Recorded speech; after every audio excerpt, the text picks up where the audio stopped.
special friend. Ed was kind with good intent, but just a little different. Oh, special Ed. His mama dropped him on his head. Now he's not so bright instead. He's a little bit special. Welcome back to another Semicast. Good morning. How are you? I'm doing great. Thanks for asking. Sunday morning, my little girl's watching cartoons. This is about the only time I can record this thing, so pardon the background noise of Sophia the First. It is what it is. Let me blow through this recap. Actually, let me bring up some stats so I'm not lost here. This is my reaction, not really an analysis. So where do we start? Let's start with the good. Let's start on a positive note, right? Let's not get negative quite yet. The offensive line. I thought they held their own.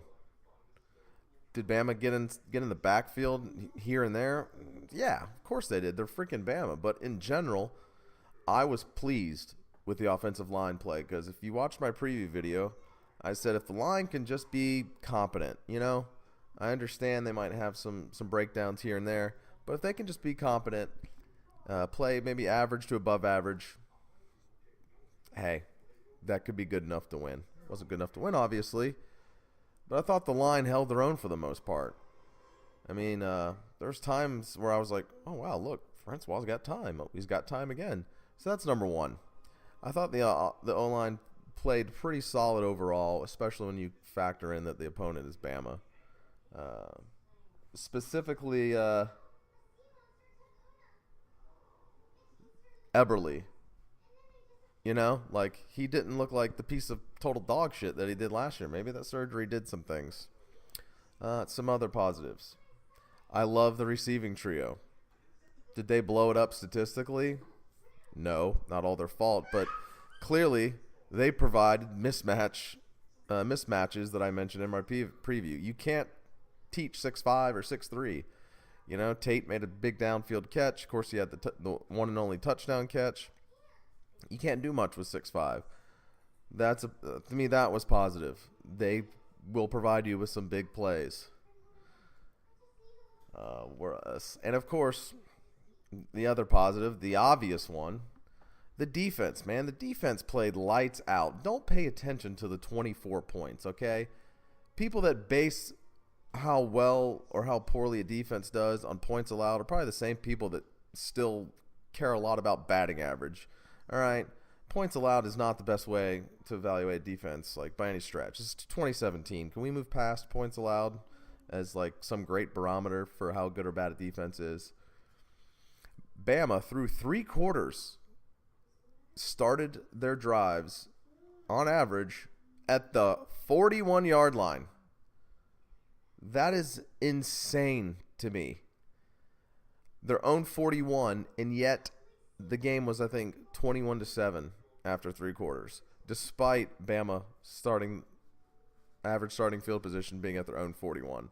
The defense played great. I mean, there were a couple busts. You had the Ridley thing. Why Stanford Samuels was one-on-one with Ridley, I'll never know. Hurts had a couple little runs, and I think the running backs broke loose here and there. But in general, go watch the game. FSU's defense, who was on the field a lot because of the turnovers, and I'll get to that, they seemed to play with great leverage. They set the edge, filled gaps, were in the backfield of Bama's time and time again. Naughty and Christmas doing their thing. That is a national title caliber defense. Again, don't let the 24 points fool you. The defense played great, especially under the fucking circumstances they were put in.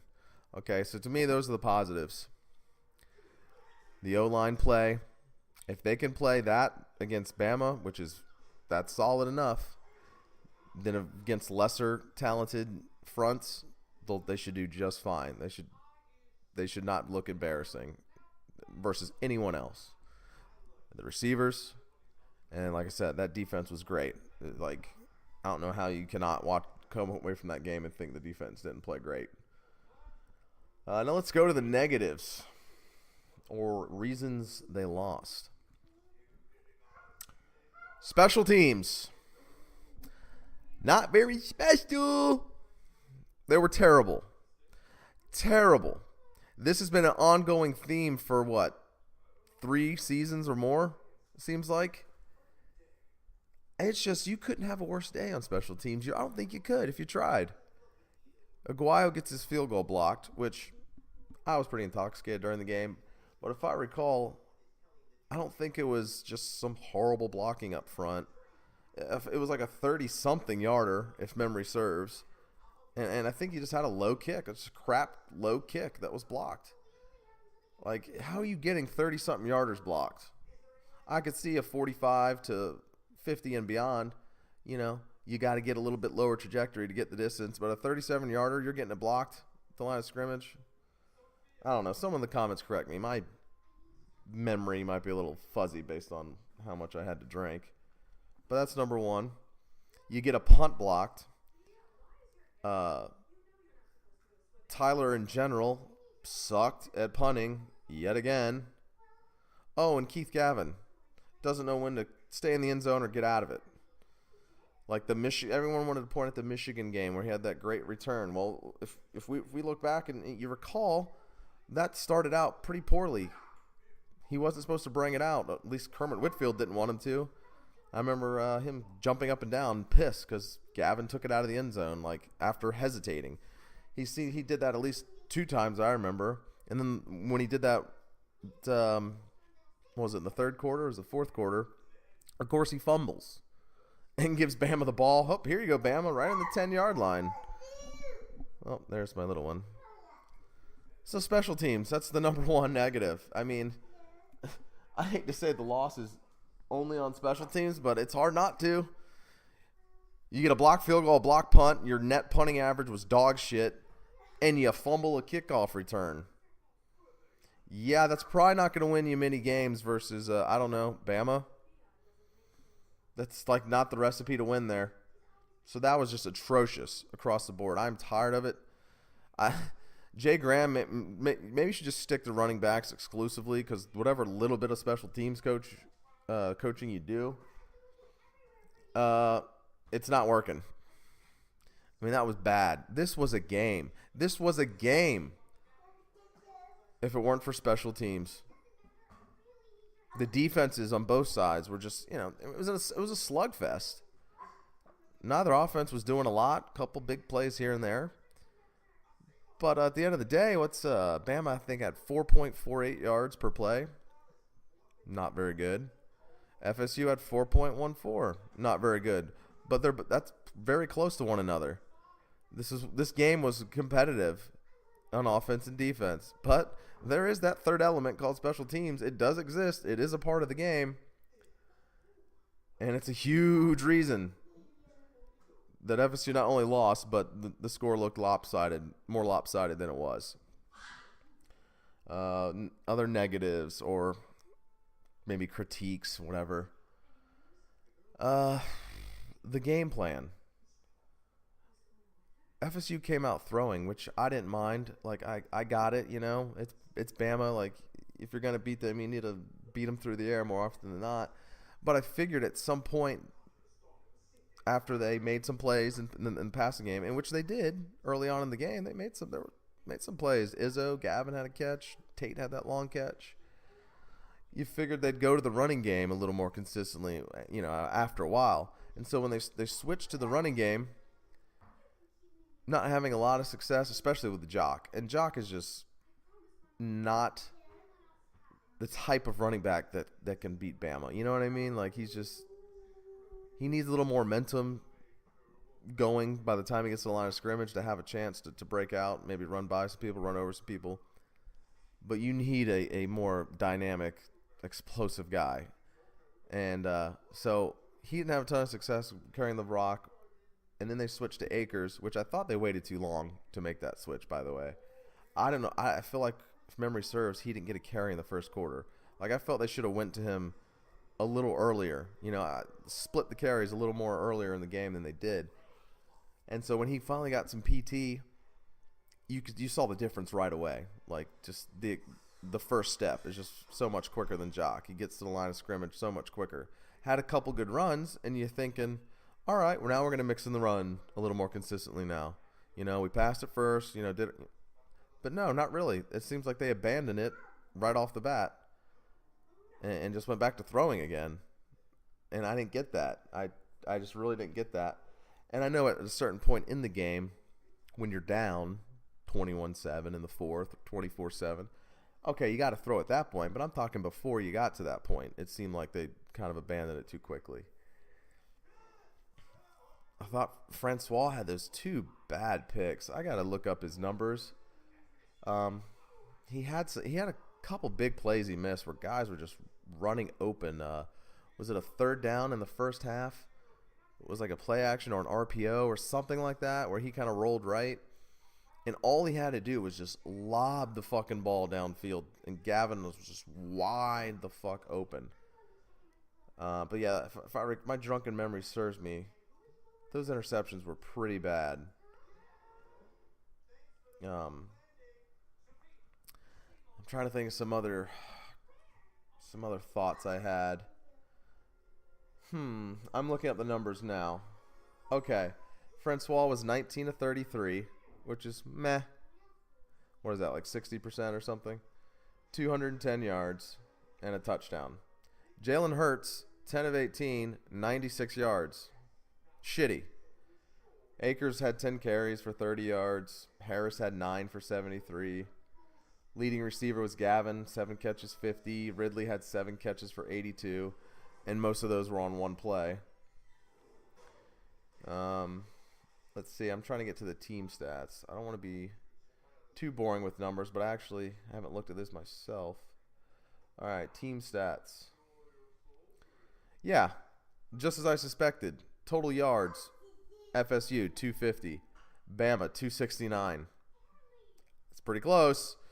Bama dominated in rushing, 173 to 40. Of course, FSU dominated in passing, 210 to 96. Penalties were about even, 30 yards apiece. Here's the big factor. 3 turnovers, FSU. Bama, 0. Yup. That'll do it. 3 turnovers versus Bama. That's not how you win the game. Not how you win the game at all. Excuse me. First downs, FSU 15, Bama 13. Both teams sucked on third down. That's really about all you need to see there. But as I'm going through, you saw most of those team stats were pretty close. Pretty close across the board, except the old turnovers. In case you're interested, Matthew Thomas led the team in tackles with 10. James had half a sack. Frederick Jones had half a sack. Tackles for loss, there were 4 of them. That's a good job. Yeah, and that's about it for the stats.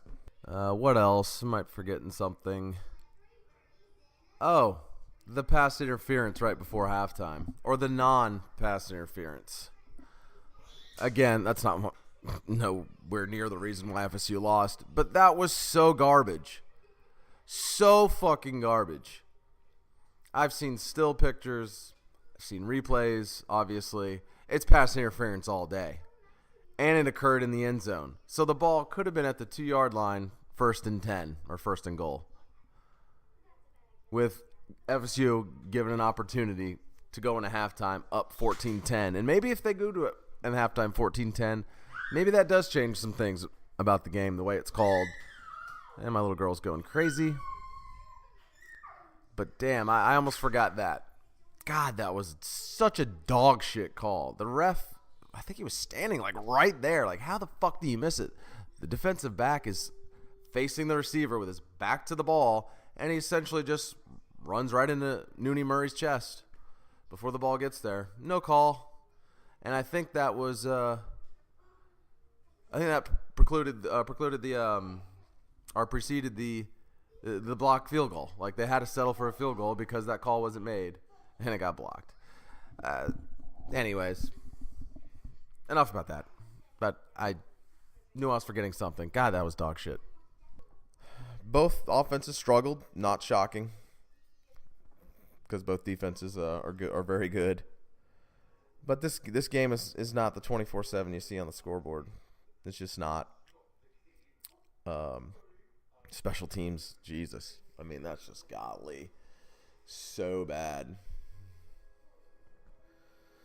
Anyways, where do they go from here? Man, this is what I'll say that pissed me off about the game. Is, of course, Francois getting hurt. I can't remember the minute mark. It felt like there was only a few minutes left in the game. And I was wondering why he was even in the game. Like, it's a 3-possession game at 24-7. And so that's the one thing that pissed me off about the game. It's like, because I had already, of course, when it's 24/7, fourth quarter, it's Bama. You know, you go through that process as a fan. You accept the loss. All right, this is a loss. Whatever. I like what I saw in certain parts of this team where I'm still looking forward to the rest of the season. And then Francois goes down. And I'm like, are you fucking serious? Now suddenly, yes, I'm pissed. Now I'm pissed at this game. Because, I mean, you can debate whether it should have been the game or not, but it just seemed like pointless for him to be in there. The game was over. You know, like, and to still be trying, like, pass plays and shit. Someone in the comment section tell me the minute mark that he got injured, but it just seemed like at the point in the game he did get hurt, they should have just been handing the ball off and getting the hell out of Dodge without any injuries. Like, it's okay to quit sometimes in a game. It doesn't mean you're a pussy, okay? It means you're smart. Sometimes it's smart to quit. And I felt like in that instance, still trying to, like, throw the ball downfield and make plays, and the game was over. It's okay. And then he gets hurt, and he's on the golf cart or whatever it was with his leg in a brace. So it doesn't look too promising. And next week doesn't matter. It's Louisiana Monroe. But the week after, and the week after that, Miami and NC State, you might want your starting quarterback to be on the field. Haven't heard any update. You probably won't. Maybe come Monday. Maybe. Doesn't look too promising. I mean, he's sitting there holding his hands together, praying up to the sky and stuff. Did not look too promising. And if he's out, then it looks like James Blackman, the true freshman who weighs like $150, is going to be playing. So that'll be interesting. But I think it goes without saying, if Francois is out for any length of time, misses some games, the playoff, you can kiss it goodbye. It's not happening. They could easily lose to NC State, or not easily, but the chances of them losing to NC State, Miami obviously go up. Going into the season, I laughed at Miami fans that thought they were going to come into Doak with a first-year starting quarterback and win. You know, pegged FSU with a W for that game. But now Francois out, or possibly out for that game. It looks like FSU will be matching them with a first-year starter, possibly a true freshman. So now that game's a toss-up. And probably the week after versus NC State might be a toss-up too. I mean, as talented as Blackman might be, yeah, it kind of goes without saying, but I'm going to say it anyway. Losing your starting quarterback, that hurts. There's no way to sugarcoat it.